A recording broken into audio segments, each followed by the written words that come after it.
Please take your seats. Our program is about to begin.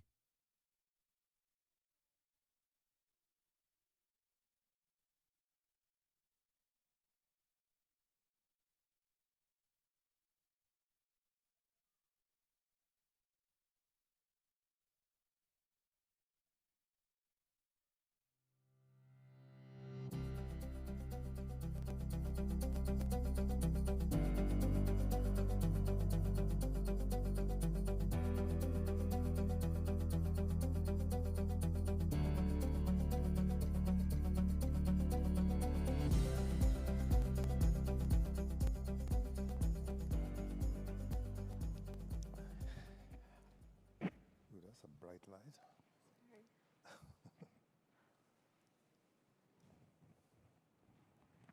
Good morning. Welcome.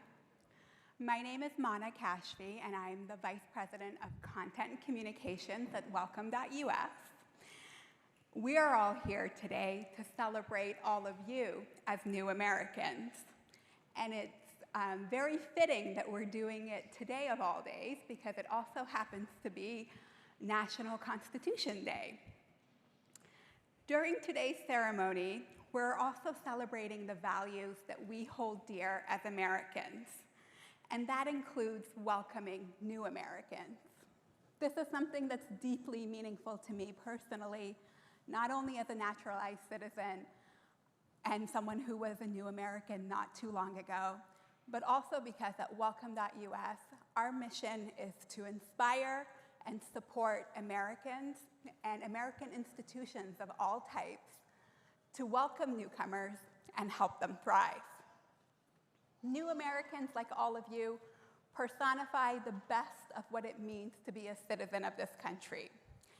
In extending the best of who we are as a nation to newcomers, we're also rediscovering and recommitting to the American ideals of freedom, self-determination, being a place of refuge, and being a place where someone with a dream can make it a reality, not only for themselves, but also for the next generation. So that is why we thought today was a very fitting time to bring together some leaders from various sectors whose personal stories include some of the experiences that many of you have had on your way to sitting where you are today. I'm thrilled to welcome to the stage with me Karan Bhatia, Global Head of Affairs and Public Policy at Google, Tia Ivanovich, co-founder and Chief Operating Officer at Immigrant Food Restaurants, and Kojo Namdi, journalist and host of the Politics Hour on WAMU, DC's NPR affiliate. Welcome to all of you. Thank you. Thank you very much.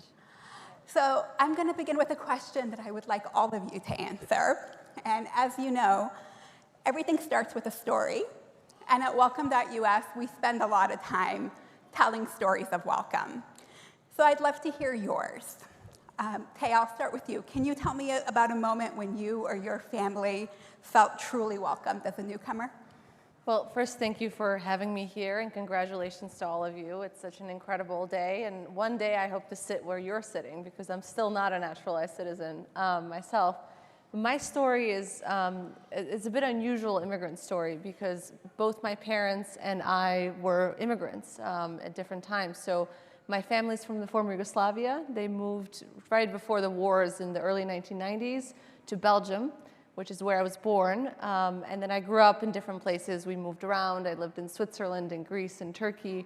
And then at the age of 16, I moved to the United States on a tennis scholarship to play varsity tennis in college. And so I've called myself an immigrant squared, because all I've ever known is to be an immigrant. But really the one place where I've lived, where I've had this experience of you can be from anywhere and you can still be from that country, is in America. Even in Belgium, I was born in Belgium. I speak Dutch fluently. I look pretty Belgian. Whenever people would see my last name, they would consider me a foreigner. They would consider me an outsider.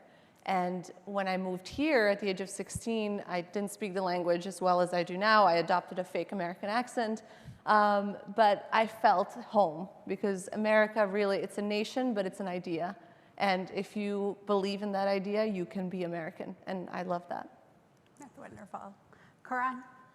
So, slightly different story. First of all, congratulations. It is truly, it's an honor to be here today, and couldn't be happier for you all. I actually am first generation, so I was born in the United States, an American citizen, but my parents immigrated here in the mid-'60s. I was born shortly thereafter, and my dad came from India, my mom came from England, and they came over at a time when immigration, particularly from India, was still not what it has become. It was more unusual, and we didn't have a natural community. I mean, again, it was India English, so we did not necessarily fit easily into the Indian community, such as it was then, or the British immigrant community. So we were sort of on our own, really. And I remember being at that point in time young in elementary school, and I was very quiet, which for people who now know me know is not the case anymore. Hard to but believe. I would sit in the back of the room and I wouldn't speak very much. And I'll never forget the experience one weekend of a kid who I didn't know.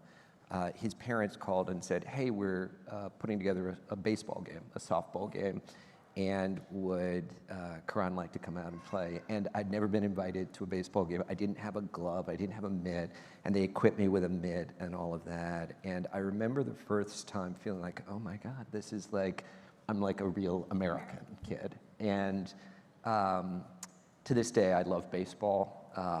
And I remember that kid, Shannon Weeks, and his dad will forever live in my memory for being welcoming. And that's kind of what exposed me to what the incredible part of this country was about how people do welcome newcomers. Baseball, the great equalizer. Kojo? Well, you should know that the reason why I am here today is because an immigrant invited me here, Mana Kashfi. We used to work together. The reason why I am in Washington, D.C.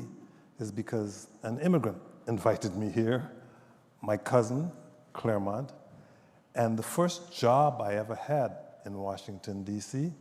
was at the first black-owned bookstore in Washington, D.C. called Drum and Spear, and the person who hired me was an immigrant from Trinidad. So a lot of my being here in Washington has to do with immigration and with immigrants. And Washington, D.C. itself is a place which, as many of you know by now, in which you will find immigrants in a wide variety of positions making contributions to this city. Our chief financial officer for 8 years was a man named Natwar Gandhi, who hailed from India. Our first elected Attorney General, Carl Racine, hailed from Haiti. So Washington, for me, from the minute that I arrived here and I was born in Guyana, South America, was a place in which I found a lot of people who were not only interested in the same things that I was interested in, but there were a lot of people like me. I discovered that despite the fact that Washington is known for being the home of the president, for being the base of the Congress of the United States, for being the place where the Supreme Court and the Library of Congress and the Smithsonian are all located, it is really a city of neighborhoods. It's really an environment in which if you are an immigrant, you can almost invariably in Washington find people just like you. Even though they may have come from different countries, they tend to have the same interests as you do. And so from the very moment that I arrived here, I felt at home, I felt welcomed, and you should know that despite the fact that I was born in Guyana and that I am an immigrant, I sport a tattoo of the DC flag on my forearm because Washington, DC has meant that much to me, and I would like to believe it will mean just as much to all of you, so welcome.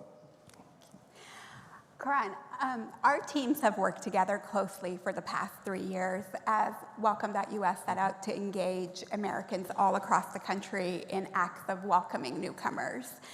You've had a front seat to that work, so I'd love to hear why you think there is such diverse interest in this country across all sectors, across all types of communities, to support newcomers as they become our new neighbors?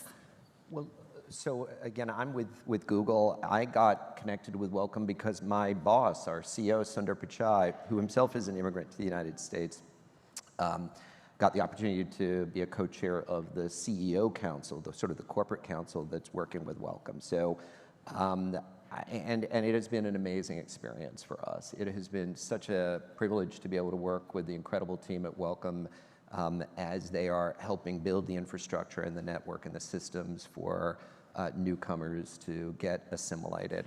I think to your question as to why I've seen so much support in the business community, in the CEO community, I think it's a couple of things. I think first of all, the reality is a disproportionate number of CEOs and business leaders and job creators in the United States are in fact either immigrants or people with a personal experience with immigration. Our founders, Sergey Brin and Larry Page, were both either immigrants or the child of immigrants. So I think partly it's that. I think it's also partly, business recognizes that immigration fundamentally is great for the United States' economy. It brings in dynamism, it brings in new ideas, it brings in people who are committed to making this country better and stronger. And so we want to see, the business community I think wants to see an immigration system that works and people who are coming to be settled in and be paired up with great jobs and themselves to grow and have their families grow. So I think, I'd like to say it's principled and there is a strong element of principle to it, but frankly, it's also just good business. So, Thea, let me ask you about that good business. You're a leader here on the DC business scene, and your restaurant group, Immigrant Food, is focused on spotlighting the contributions of immigrants to our communities through food. So, is the business world in the DMV a welcoming place, and can it be more welcoming? Yeah, absolutely, and Immigrant Food is a restaurant group. We now have 4 locations in the DMV. And the idea of Immigrant Food is to celebrate immigrants and their culinary contributions. So our menu is inspired by the many, many recipes and flavors and ingredients that immigrants have brought here. But we also want to advocate and educate on behalf of immigrants. So we work with local NGOs. We spotlight, like you said, immigrant causes. We work with Welcome.us on advocating on the immigrant community. And exactly what you were saying, it's good for business. It's not just the human side of it, but it actually makes complete sense. And DC is, as Kojo was saying, it's such an immigrant community in all aspects and on all industries. And specifically in my industry, in hospitality and restaurants, there are so many amazing restaurants from all over the world, local restaurants and such great influences of different immigrant cuisines. And so I think DC is the immigrant city in a lot of ways. And it has been very welcoming for me personally. It's been great to do business here. And as we look to expand beyond DC, I hope we're going to get the same welcome in other places as well. I'm sure you will. Kojo, and I just have to acknowledge how surreal it is for me to be sitting here asking you questions, but I'm trying my best. So you've been the voice of DC for many, many decades, and you've seen a lot of change in this region since you arrived on an invitation from an immigrant in the 1960s. What do you see as the top contribution of new Americans to life in DC? Or to put it another way, what would we be missing here in DC if we weren't welcoming to immigrants? I got 2 words. Yeah. To piggyback off of what you just said. And if you recognize these 2 words, please applaud. Jose Andres.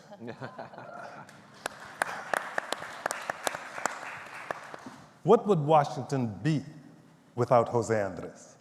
Jose Andres is representative both of the immigrant community and of the food community in Washington, D.C. And I am proud to say I attended the swearing in of Jose Andres as a U.S. citizen. He was, because he's different, sworn in by a U.S. Supreme Court justice, but nevertheless, I was there. And Jose Andres, of course, is just one indication of the variety of immigrants who come to Washington, D.C. He happens to be an immigrant from Europe. Many of us happen to be immigrants from underdeveloped countries.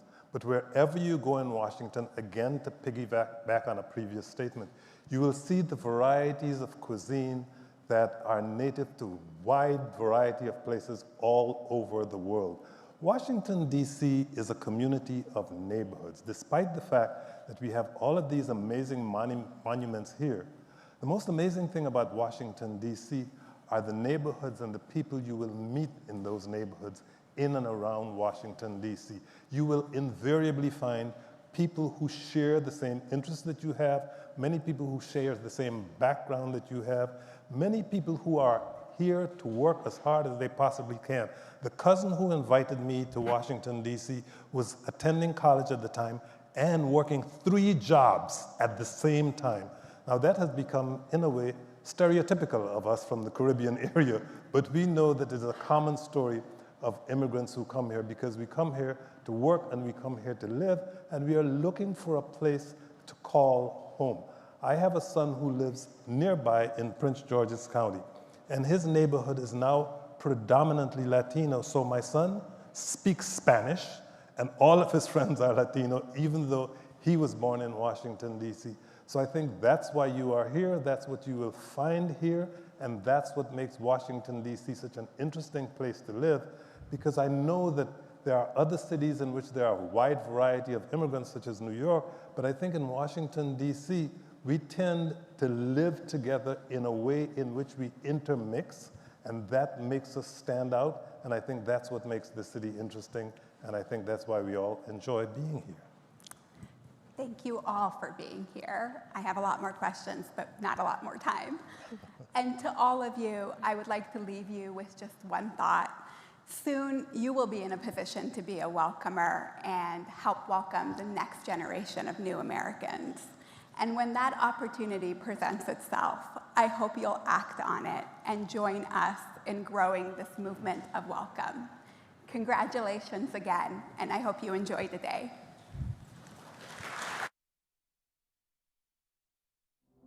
What does it mean to be American? Is it the promise of freedom, the pursuit of opportunity, or is it something deeper, a set of shared values, a common purpose that moves us forward? For generations, America has been a beacon of hope for those seeking a better life. Today, that legacy is more important than ever. The United States is known as a land of opportunity. We're prosperous enough that somebody who wants to come here and work hard, they're going to be able to build the life that they want, rather than just the life that circumstances dictate. And that's something really amazing. Across the world, millions have been displaced by conflict, instability, and disasters. In the midst of those hardships, we see a powerful truth. America is a nation of welcomers. Welcome.us set out to tell this story, the story of Americans in over 12,000 zip codes across all 50 states, extending helping hands to newcomers, proving that welcoming fosters real connections. Newcomers who come to our country make our communities stronger. It just makes all of us better when we can feel this common humanity that we have. What's been wonderful about this experience is the number of people who've just wanted to join us. It's a great part of America, that sense of community. This incredible movement of welcoming, families, friends, and neighbors coming together to help newcomers reclaim the joys of belonging, is showing that the true strength of America is in our ability to roll up our sleeves, take action, and build towards a brighter future.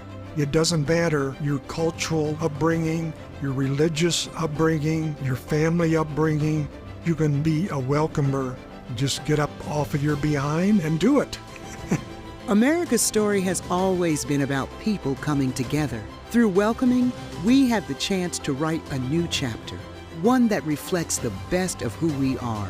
How will you be a part of it? Be a welcomer.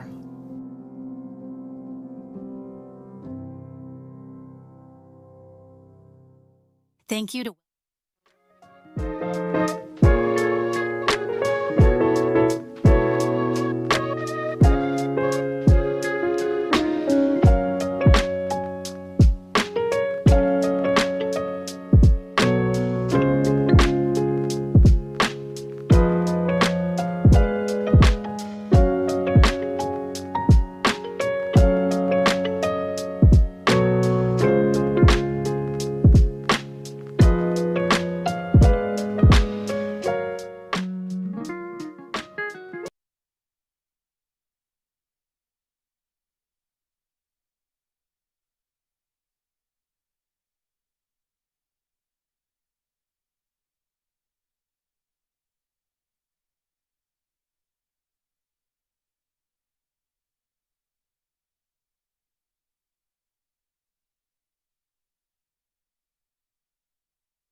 Please welcome Michael Carney, President of the U.S. Chamber of Commerce Foundation.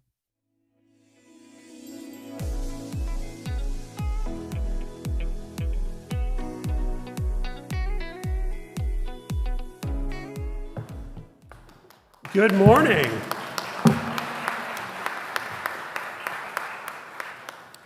Welcome to the United States Chamber of Commerce. Today is special. We're here in the heart of our nation's capital to welcome you as new American citizens. It's fitting that we do this on Constitution Day, just steps away from where our founding documents are kept in the National Archives. 200 years ago, our ancestors did something new. They created a society based on shared values, written down in a constitution. This was the dream of a young nation, fresh from revolution, hoping that democracy could work better than having a king. Today, that constitution still guides us. It's the foundation of who we are as a nation. When we pledge allegiance to the flag, we're really pledging to these ideas. We believe that all people are created equal with the same rights and the same chances to succeed. I see these ideas at work every day. I saw them last week in Lahaina, Hawaii, where people stand to get strong together after terrible fires. Throughout the pandemic, I saw them every time government and business leaders met, trying to solve big problems by working together. And today, I see these ideas in you as you become new citizens of the United States. Almost everyone in America can thank an immigrant for the opportunities they have. People come to America for many reasons. Some come to be with family, some come for love. Some come to escape danger in their home countries. But there's one thing that connects all of these reasons: the belief that in America, anyone can build a good life, no matter who they are or where they come from. This isn't just a nice idea, it's real. Look at the numbers. More than 40% of America's biggest companies were started by immigrants or their children. Immigrants are only 15% of our workforce, but they start 25% of our new companies. 1 out of every 4 inventors in America is an immigrant. It actually turns out that that number is low. It's actually closer to 30% now. From the beginning, immigrants have helped build the world's most powerful economic engine. Alexander Hamilton, one of our founding fathers, was born in the West Indies. In addition to inspiring the best musical on Broadway right now, Hamilton helped create our nation's financial system. All of you are part of this tradition. You're here because you want to build a better life, just like those who came before you. I think of my own mother. In 1959, she traded a small thatched cottage in Ireland for a spare bedroom in New York City. She was only 17. She didn't have much, but she had hope and determination. It wasn't easy, but she worked hard. She married, raised 4 children, sent them all to college. One even got a doctorate, not me. That was her American dream. Your dreams might be different. Maybe you want to start a business, like today's keynote speaker. Or maybe you want to serve in the military, like some of the people in this room. Regardless of what you choose, these choices are what America is all about.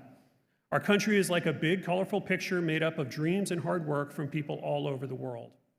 As new citizens, you're now part of this story. You bring your own histories, cultures, and ideas. All of this will make our country even richer and more interesting. We want you to dream big and work hard for those dreams. Maybe you'll build tall buildings, start a big company, or simply give your family a better life. The opportunity is here for you. Today, we're not just celebrating your citizenship, we're celebrating all the great things you'll bring to our shared nation.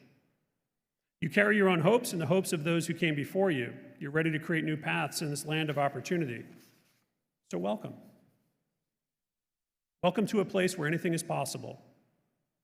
We believe in freedom and hope, and together, we'll keep building on the great American story. Congratulations to all of the new Americans. May your life in America be full of success, happiness, and dreams come true. Thank you again for joining us.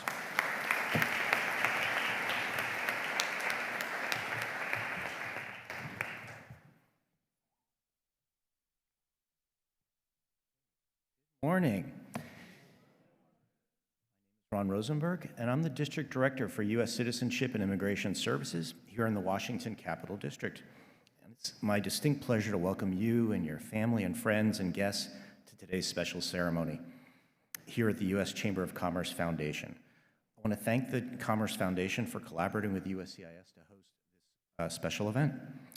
Today we celebrate you as America's newest citizens, and we celebrate Constitution Day and Citizenship Day as part of Constitution Week. To commemorate the signing of the U.S. Constitution and in recognition of those who strive to uphold the duties and responsibilities of U.S. citizenship, Congress in 1952 designated September 17th as Constitution Day and Citizenship Day.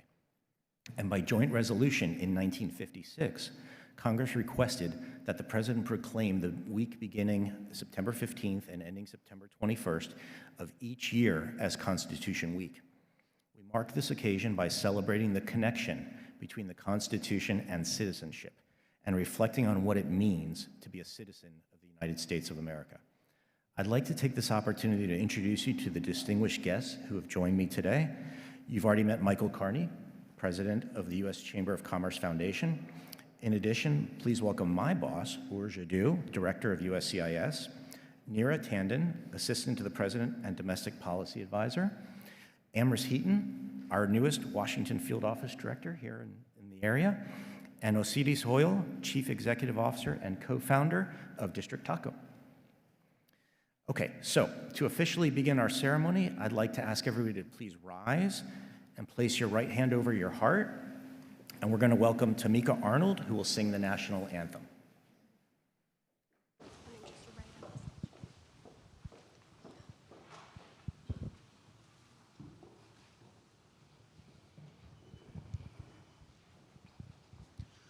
Oh, say, can you see by the dawn's early light what so proudly we hailed as the twilight's last gleaming, whose spark stripes and bright stars through the perilous fight. Oh, the ramparts we watched were so gallantly streaming, and the rockets' red glare, the bombs bursting in air, gave proof through the night that our flag was still there. Oh, say, does that star-spangled banner yet waved for the land of the free and the home of the brave?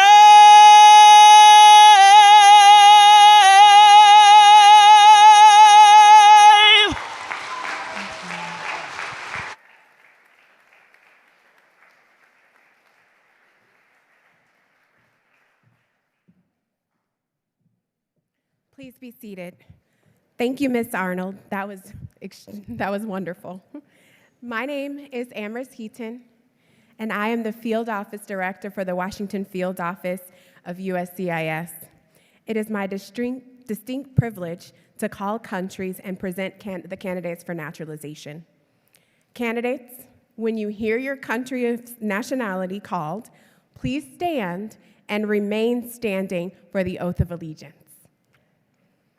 Afghanistan, Bolivia, Brazil, Cambodia, China, Ecuador, Egypt, El Salvador, Eritrea, Ethiopia, France, Germany, Ghana, Guatemala, Guinea, India, Iraq, Jordan, Mexico, Mongolia, Nepal, Nicaragua, Nigeria, Pakistan, Peru, Philippines, Sierra Leone, Somalia, South Korea,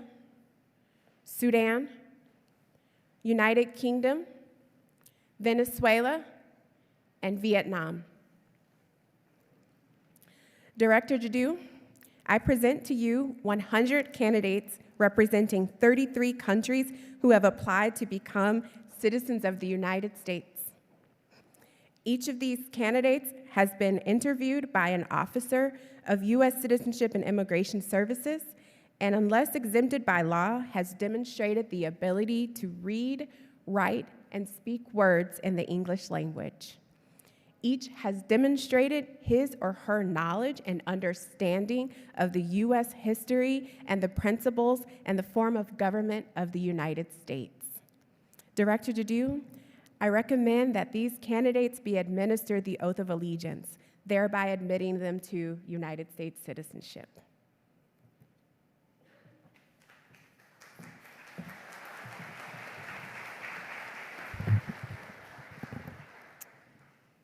Thank you, Amris, and welcome once again to your new role. Ladies and gentlemen, as the Director of U.S. Citizenship and Immigration Services, it is my privilege to administer the oath of allegiance to the candidates for naturalization assembled here today. Candidates for naturalization, please raise your right hand and repeat after me. I hereby declare on oath that I absolutely and entirely renounce and abjure all allegiance and fidelity to any foreign prince, potentate, state or sovereignty, of whom or which I have heretofore been a subject or citizen, that I will support and defend the Constitution and the laws of the United States of America, against all enemies, foreign and domestic, that I will bear true faith and allegiance to the same, that I will bear arms on behalf of the United States when required by the law, that I will perform non-combatant service in the armed forces of the United States when required by the law, that I will perform work of national importance under civilian direction when required by the law, and that I take this obligation freely, without any mental reservation or purpose of evasion. So help me God. Congratulations, you are now citizens of the United States of America.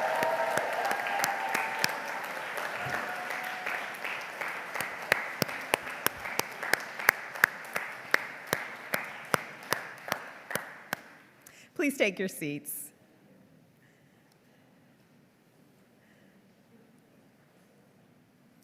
I'd like to begin by thanking Michael Carney and the U.S. Chamber of Commerce Foundation for hosting us and providing such a beautiful venue today. I'd like to thank the Assistant to the President and Domestic Policy Advisor, Neera Tandon, for joining us today and helping us make this ceremony even more special. And finally, of course, a big thank you to you, our District Director, Ron Rosenberg, our Field Office Director, Amris Heaton, and the staff, and the Washington Field Office, all of them for helping to put together this event, but also for all of the work that came before this to review all the applications that you all submitted, and you have now taken that oath to become citizens today. And of course, to our newest citizens, today we're celebrating you and this tremendous accomplishment, and we're celebrating Constitution Day and Citizenship Day as part of Constitution Week. We mark this occasion by celebrating the connection between the Constitution and citizenship and reflecting on what it means to be a citizen of the United States of America. USCIS will welcome more than 17,000 new citizens during more than 367 naturalization ceremonies between September 17th and September 23rd in honor of Constitution Day and Citizenship Day. Participating in naturalization ceremonies is one of my favorite parts of being director of USCIS. Every ceremony is meaningful in its own way because of you. Each time I have this honor, I'm reminded again and again that only in America can the daughter of two immigrants with a father from Iraq and a mother from Mexico serve now as the first woman and first Mexican-American and Chaldean-American to lead the agency that naturalized her own parents.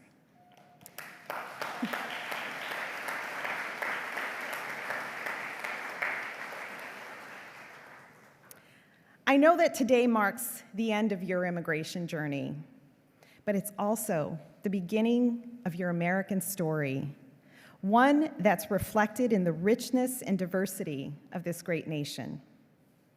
With your new rights and responsibilities, you can make a direct impact on this nation and your community. Many of you seated in this room today have already made that impact. And while we don't have time to go through each one of you and talk about the incredible contributions you have already made, I want to highlight some who have been serving in our communities through their work in healthcare. We have two pharmacists with us today, Godfrey Branch and Tawfiq Torki. We're also joined by two individuals working in home healthcare, Akusua McKinney and Hodo Abdi. And we have two healthcare technicians here, Viviana Uriana Aguilar and Nika Marie Clemente. Thank you for what you're doing to better the health and well-being of our communities well before you became citizens.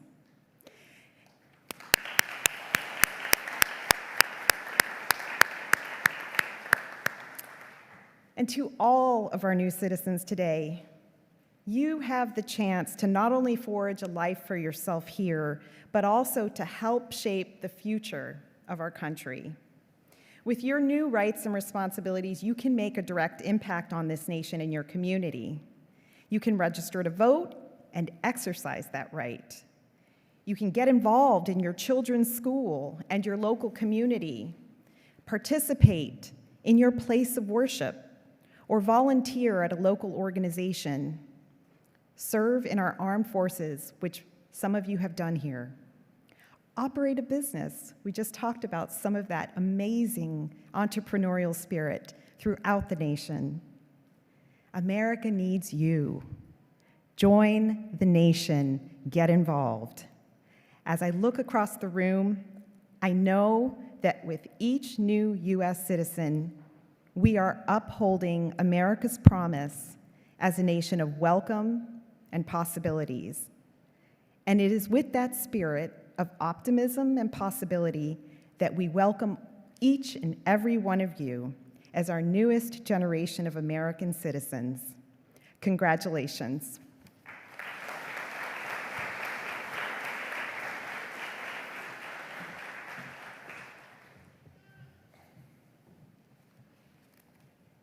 Okay, congratulations. All right, so as our newest American citizens, we're going to, like we did back in grade school, we're going to do the Pledge of Allegiance. All right, so if everybody can please stand, and we're going to pledge our allegiance to the flag. So unlike the oath, when you raise your right hand and you repeat the oath, when we say the Pledge of Allegiance, we place our right hand over our heart, we face the flag, and we recite the Pledge of Allegiance in unison. Okay? I pledge allegiance to the flag of the United States of America and to the republic for which it stands, one nation, under God, indivisible, with liberty and justice for all. Thank you. You may be seated. So it's my distinct pleasure to introduce you to Ms. Tandon, a White House Domestic Policy Advisor. And prior to her White House appointment, Neera was the president and CEO of the Center for American Progress and the Center for American Progress Action Fund, one of the largest think tanks in the country, with teams across the components, all components of domestic policy, including crime, education, immigration, healthcare, civil rights, and more. Ms. Tandon previously served as senior advisor for health reform at the Department of Health and Human Services, working on the presidential health reform team in the White House. Okay, so let me introduce Ms. Tandon.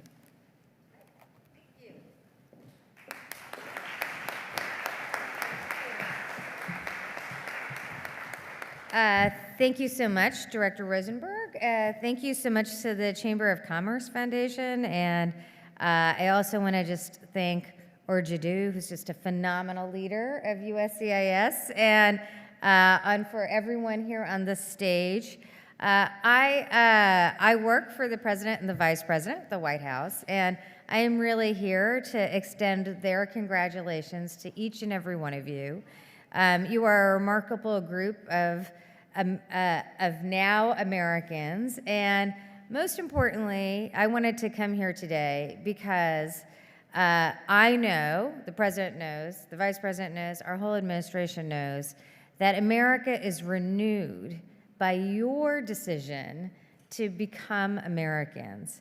Our country is unique, I believe, in the world, in that it is really bound together by ideals and not ethnicity or race or religion. It is bound together by people who take the journey, often a courageous journey, to come here to forge a new life. And as Mark said earlier, our country is renewed by your commitment, by your engagement, whether it's business or leadership or just every element of our society. I'm proud to be in the administration as the daughter of Indian immigrants. My parents came in the 1950s and 60s. And I'm also proud to serve in administration where we have a vice president who is the daughter of immigrants as well. My mother's name was Maya Tandon. Her mother's name was Shamala Gapalan, and she traveled. My mother came when she was 21. Her mother came when she was 19. And she came here to become a researcher on cancer, to do cancer research. And I tell those stories because I think it's crucial, particularly in this moment, that we understand that immigrants and the children of immigrants are the leaders of our country. And that is why we are so excited by your decision to become Americans. In a way, it is a greater commitment than other people make as Americans. And so on this day, Constitution Day, Citizenship Day, and National Voter Registration Day, I want to say how we really are honored by your decision to become Americans, and that the fabric of this country is enriched by your decision, your participation, your engagement, and that the story of America is written by each generation, and our future will be determined by your engagement and your leadership as well. So thank you for being here. Thank you for the hard work and perseverance to become American citizens. And on behalf of the administration, and I would say, as a point of personal privilege, on the behalf of my immigrant parents and immigrant parents everywhere, I want to say thank you, thank you, thank you.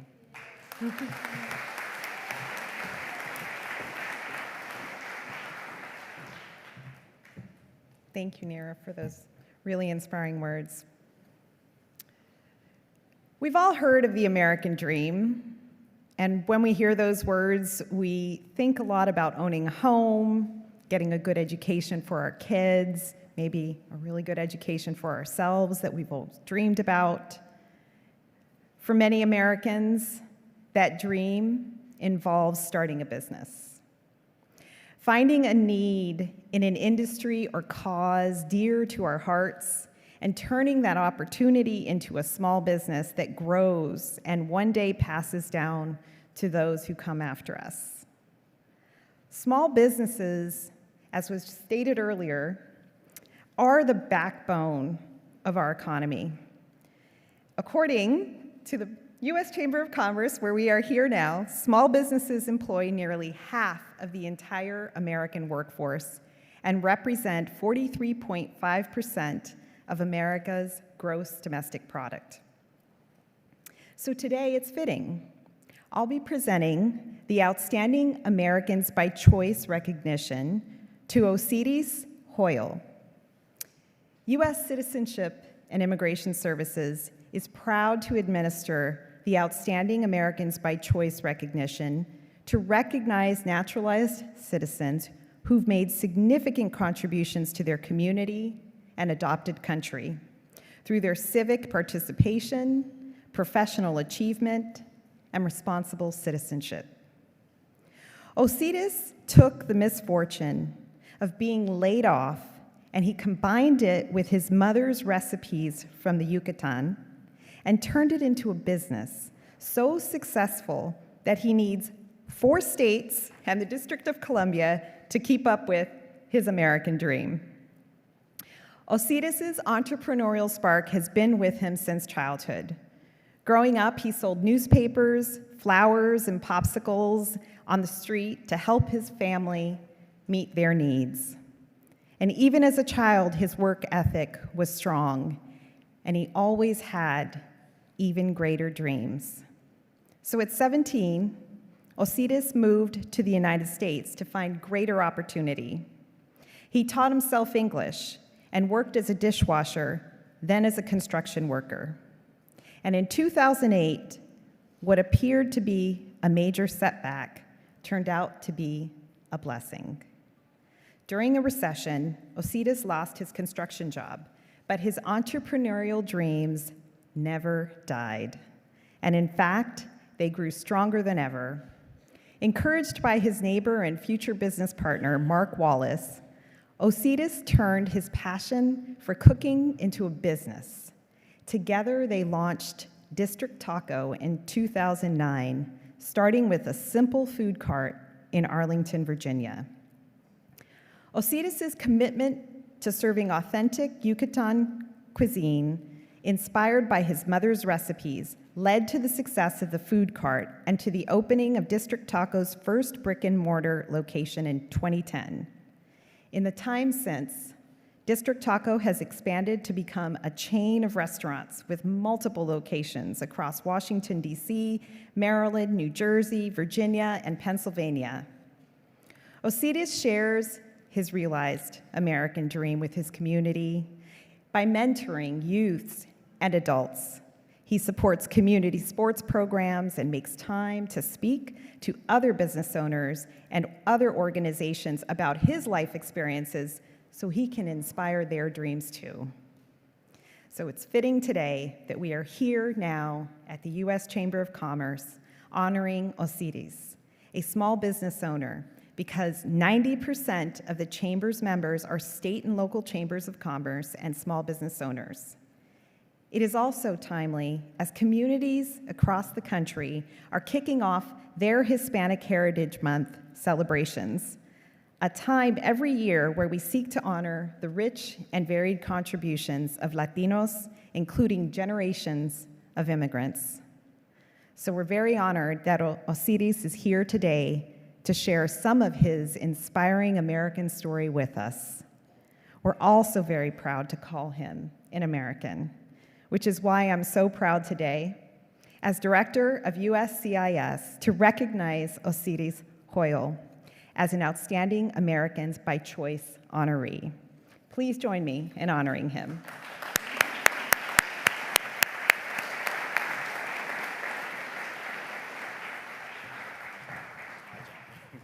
Oh, I'm so sorry.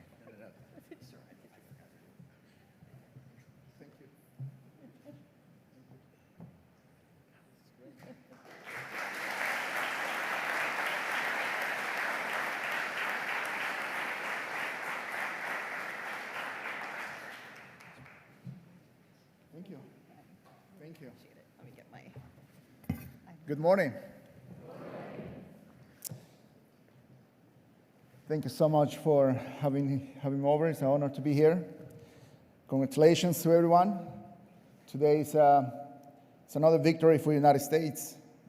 Having you guys become citizens is, it's an amazing feeling. I was in your shoes, about a few years back. And I got to tell you, it's a process, right? It's an opportunity for everyone that, to show that what we can do.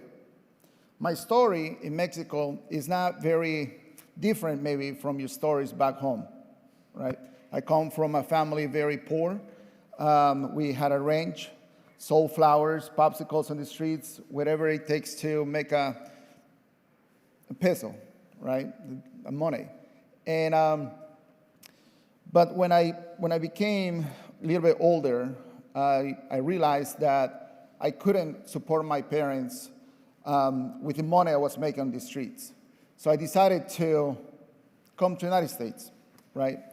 It was a dream that I always had in my town. Only time when I was seeing all those airplanes, I never got an airplane before, but always I saw those big airplanes going the streets on the skies, and I said, someday I'm gonna get on the airplane and I'm gonna go straight to the United States. And that's exactly what I did. When I came to the United States, I felt that my dream just came true. But it was a commitment, right? It was something for me that it told me that now I have an opportunity. When I was in Mexico, I was working so hard, but I couldn't make, my dreams come true. And my dreams, and everybody that is here is a dreamer, right? That's why we're here. And we only needed an opportunity. You guys are in the perfect country, for my own opinion. I love Mexico, but I also love the United States. And the reason why I love this country is because it has given me everything that I have dreamed for. My family, my kids, education for my kids. And also, it helped me to be able to dream to create a business. Somebody asked me before, when did I decide to become an entrepreneur? I was already an entrepreneur in Mexico.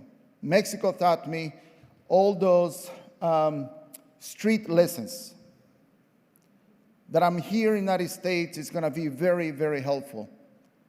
Because probably it's too late, to get it's never too late, but probably you really want the opportunity where you want to create a business, where you want to go to school, right? But most importantly, you got to learn the language. Learn the language.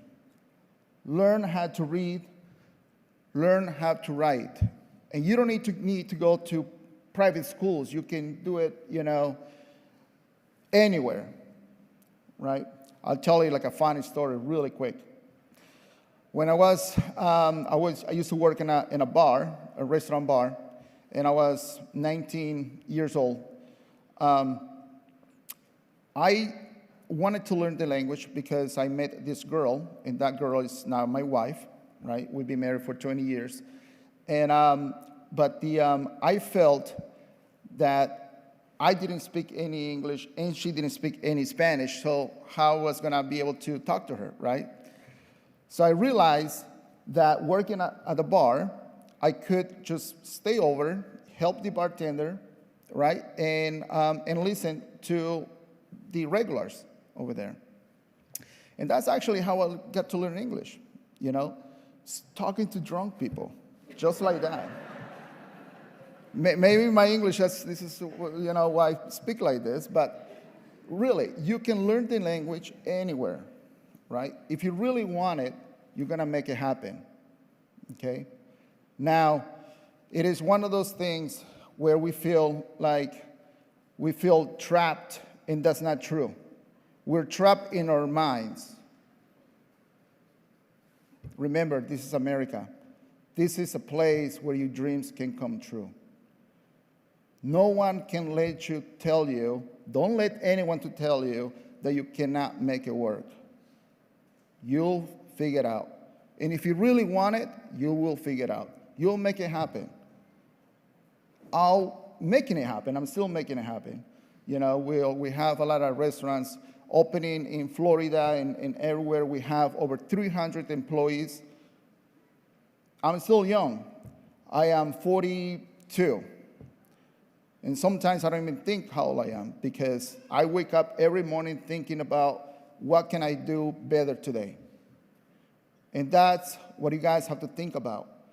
Today, you guys have become citizens, but also, if you're a dreamer, your dream will come true if you can only believe in yourself.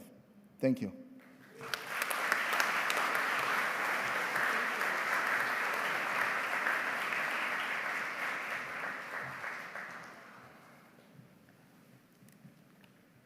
Thank you so much, Osiris. In addition to all you've done, all you've accomplished, it is worth noting that there is a District Taco location right across the street from the office where you all took your interview and your test, right? And so I was thinking about this last night. By nourishing generations of USCIS employees, it's safe to say that District Taco has contributed to the naturalization. I added it up, hundreds of thousands of people, new Americans, over the many years that we've shared the same street corner in Dunloring. So thank you. Okay, before we hand out your naturalization certificates, very important, we have a special message from the President of the United States.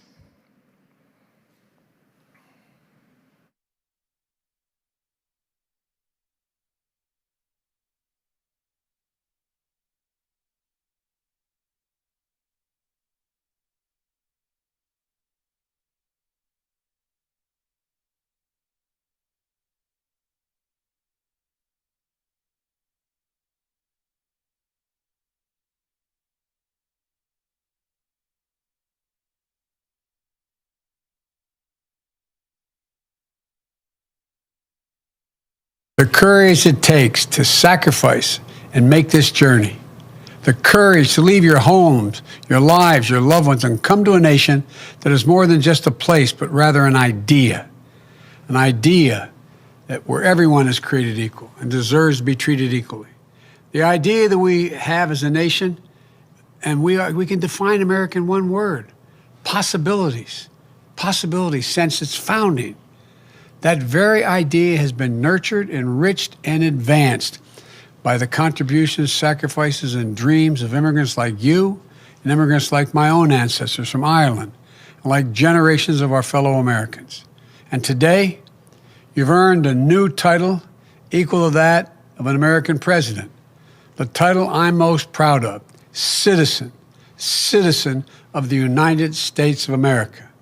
I look forward to standing with you as you embrace your new rights and responsibilities, as you build your lives and legacies here, as generations have done before you in this great nation of immigrants. So welcome, my friends. Welcome, my fellow Americans. Welcome.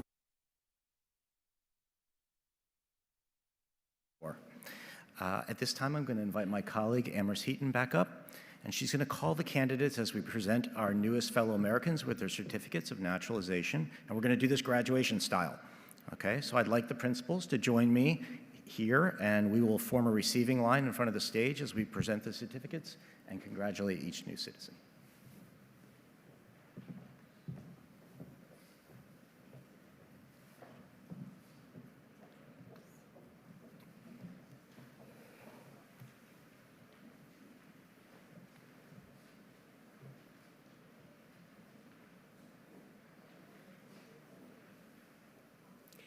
Kim Tran,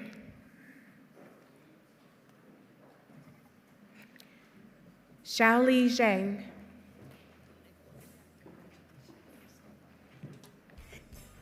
Asmain Ba,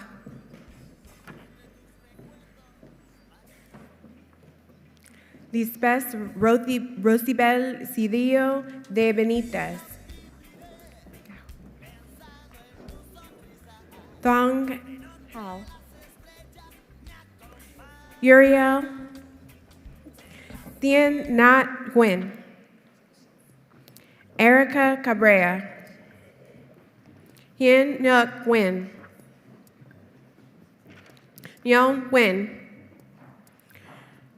Joseph Cabrera, Kamanya Phocdrin Phin Wei, Amna Rashidi, Miar Al-Hamad, Nadia Jami, Hodo Abdi, Mahitab Mohammed, Khaled Rahabad,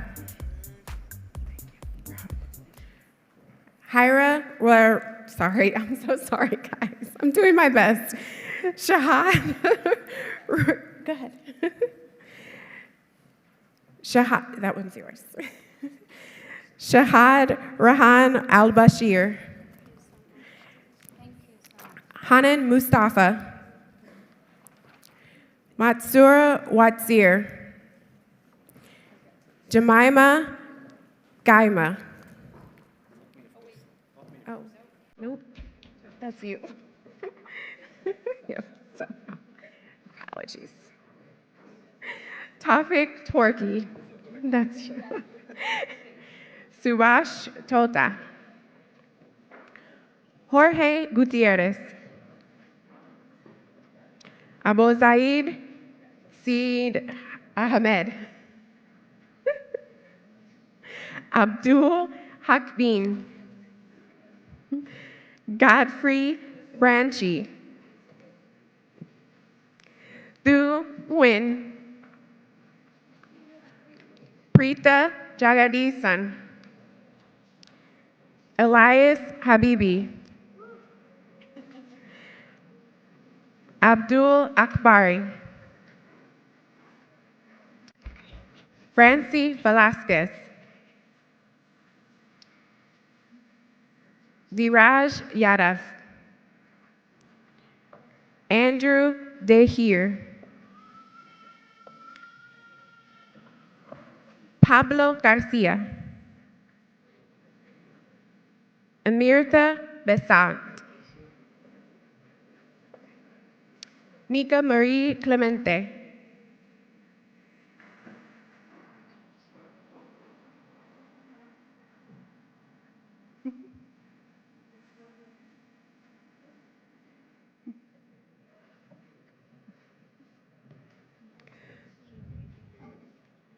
Luis Fernando Riveros, Emmanuel Andenji, Kofi Sampong, Parveen Faisi, Solomon Gide, Yu Chung Nguyen, Nasir Atai, Melody Foley, Musa Bingo. Daruv Sood. Idrissa Luceni. Subita Bahatari. Haiti Benitez.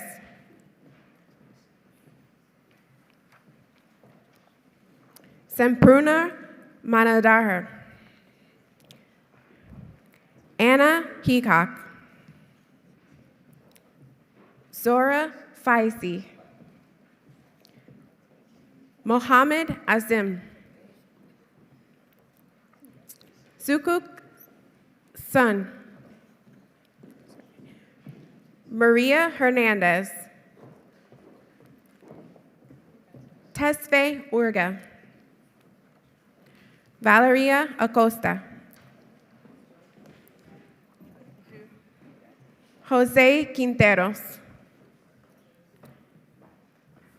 Viviana Aguilar. Farad Azizi. Chisuan To. Sarah Longdon. David Granados. Dawa Sherpa. Swai Yu Men. Aswin Subanthori. Emmanuel Kasim. Sung Ho Lee. Zakia Hadid.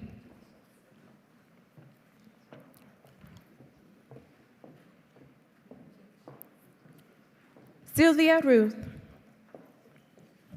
Vu Nguyen. Samuel Oben. Telwelde Havatharem. Tamir Nergi. Myra Kumar Amin. Johnny Torres. Carlos Diaz. Richard Deary. Doris Peña de Castillo. Ba Den Nguyen.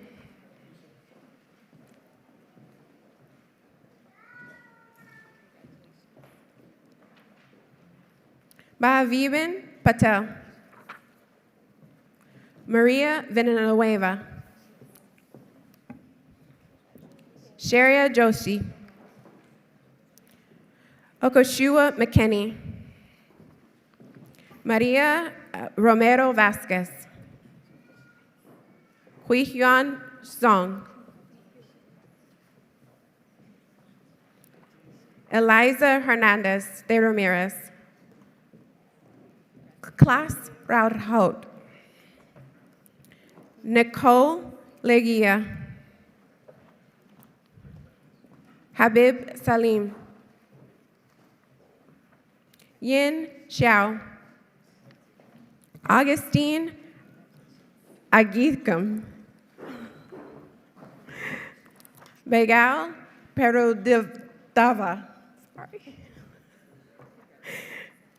Sin Kin Chan.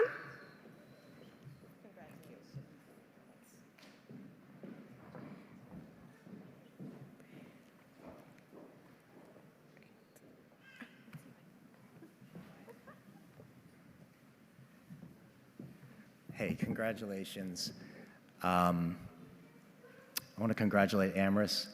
That's one of the hardest jobs to do in the business right there.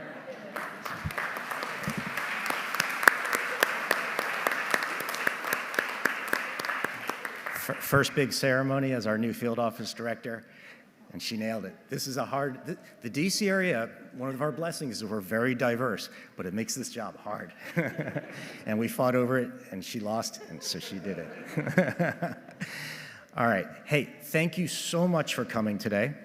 I want to thank Michael Carney and the U.S. Chamber of Commerce Foundation for hosting us at this amazing venue. We love coming here. I want to thank our White House Domestic Policy Advisor, Neera, I think she had to step out, and our USCIS Director, Urjadu, for sharing both of your inspiring journeys, OCIDIS as well. And I want to thank my many peers at the USCIS office that are over here.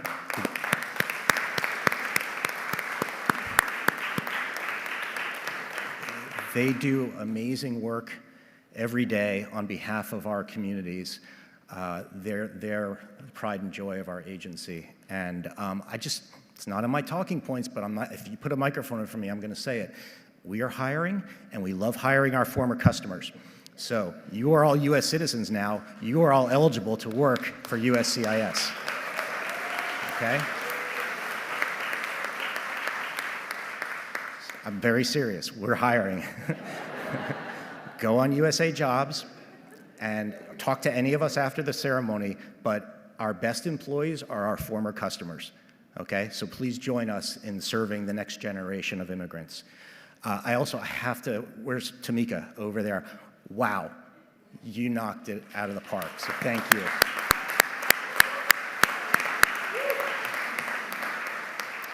Okay, so before we depart, just one final round of applause for our newest citizens, and congratulations.